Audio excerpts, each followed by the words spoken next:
It was a terrible scene, and it must have been worse for Moses. We read about it. He lived it. Moses had been up on the mountain receiving the law of God. It would be like the Constitution of the United States, the charter for the people of God.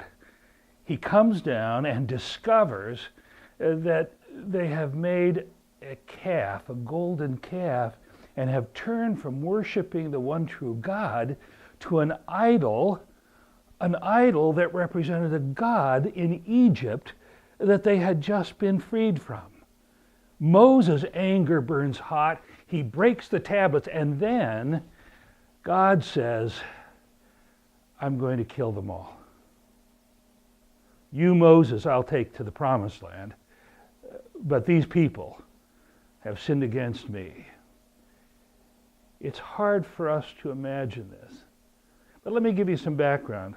This is the God who loves all humankind, and the God who, for the sake of humanity, chose Israel and rescued them from Egypt through the 10 plagues, including the killing of the firstborn of all the people of Egypt. The rabbis tell a wonderful story about how the angels watch as the people of God come through the Red Sea, and then the army of Egypt is destroyed when the waters come over them, and the angels rush into the throne room of God and say, rejoice, because the Jewish people are alive. And God says, how can I rejoice when my children, the Egyptians, are dead? Think of what it must have cost God to keep upping the ante so Pharaoh would finally let Israel go free. And now this stiff-necked, complaining people has turned away from God to an idol from the very country from which they have been set free. And Moses suddenly finds himself, well, if you don't mind, the cream filling in the Oreo cookie. On the one hand, he has God and the wrath of God. On the other hand, he has this people of his. And he loves both. And how will he negotiate with God? How will he live with himself? This man who meekly runs from God's call, is compelled back. This man who tries to make everything okay with Israel through the wandering of the wilderness suddenly becomes a lion and stands before God and says, turn from your wrath. The Levites kill thousands. And Moses negotiates with the righteous God who cannot tolerate evil. Now, evil is something we don't want to talk about in the 21st century. We're much more comfortable talking about evil when it comes to, well, the Nazis in World War II, the Gulag of Stalin. But what about the evil unmasked in the brutality of ISIS or Boko Haram?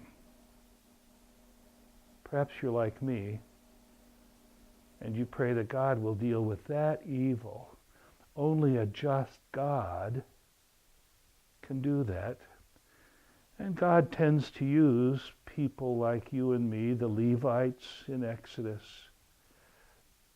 the armies in World War II. We don't understand what's going on unless we understand the reality of evil and that God is confronting evil and God will win. And Moses prays for the people that he loves. And God is moved by the intercession of Moses and moves Moses to an understanding that in fact it's not either or. The God who he loves is the God who loves the people he loves. I wonder if you've ever felt yourself caught between conflicting allegiances. Have you ever tried to pray and not been really sure whether you could be honest in your prayer before the God of all of Scripture? I have. Moses is the prayer of intercession by a leader who knows that he cannot lead a people he does not love, and he cannot serve a God that he will not follow. Happy reading.